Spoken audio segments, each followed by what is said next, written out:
Alright, so this is Bella OS. It is somewhat reminiscent of the old Mac OS X Leopard release, I think. Uh, Something that I like about this is actually that you can change the stuff around on the dock and change it to transparent, and then also have it on IntelliHide, which whenever a window, let's open up my spare drive just to for argument's sake. Uh, it auto hides the launcher, or well, in this case it's called Plank. I like this one because it reminds me of what I'm operating on now, which is the Cairo dock for Ubuntu. And I think this is an Ubuntu derivative, but it uses an XFCE type desktop environment. Um, don't quote me on that because I'm not exactly sure.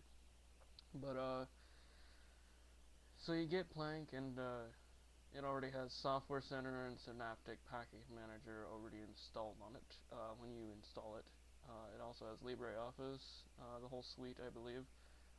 Gedit, your GIMP, Brasero, which is great for making oh useless things. Oh wait, there is one thing you can make with them. You can make coasters. Never mind. I use that all the time. It works great. Actually, I burned this to a rewritable disk, Bella to a rewritable disk with Brasero, and it actually worked pretty well. Not too bad.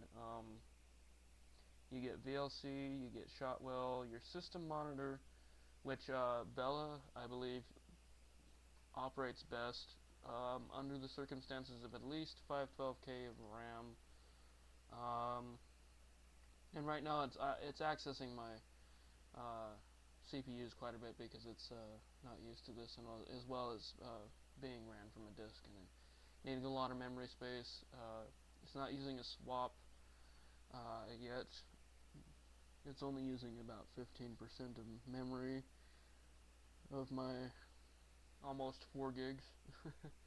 uh, so it runs pretty well on just 4 gigs of RAM and a dual core CPU by AMD.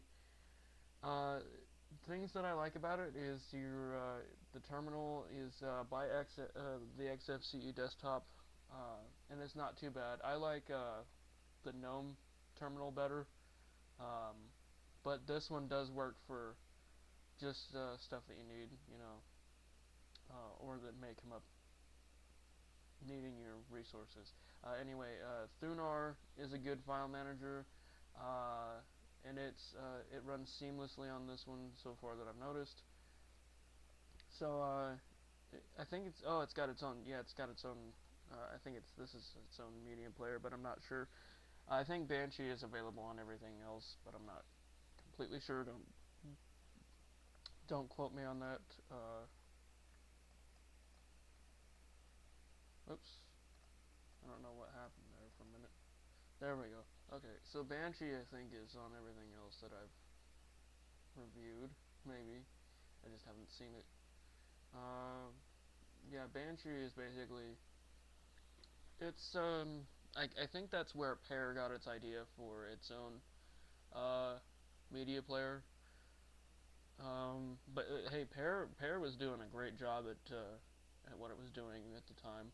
But I mean, don't get me wrong, but too many rip-offs in the world, so one of them's gonna get spanked in the ass, right? Which ended up being Pear because OS 8 of Pear looked way too much like Yosemite, and Pear got sued by Apple. Fruit Wars. Anyway, I think Bella OS does a better job of doing what Pear OS tried to do at the time. But don't get me wrong, Pear OS was cool. You know. Oh, man, I'm getting so far into talking just normally here. Anyway, your settings are easily accessible by hitting that little switch if you didn't see what I did before. Um, You can change things on your desktop, like say if you wanted to have none of these mounted volumes up here show up. I think you should. I think you can do that. Yeah. Oh, you can see. You can do your home folder, your trash, and your file system. Uh, but it doesn't look like you can. Or maybe it does. Oh, okay. See, removable devices. You would hit that, and all your mounted volumes wouldn't show up, or would show up depending on what you hit on it. So yeah, it's a pretty nice and well customizable operating system. They come up with a couple backgrounds, and here they call them backdrops, which is basically the same thing. So this one's not too bad. I mean, whoa, glitchy. Okay, so that's something I didn't notice about it. It comes with this as well.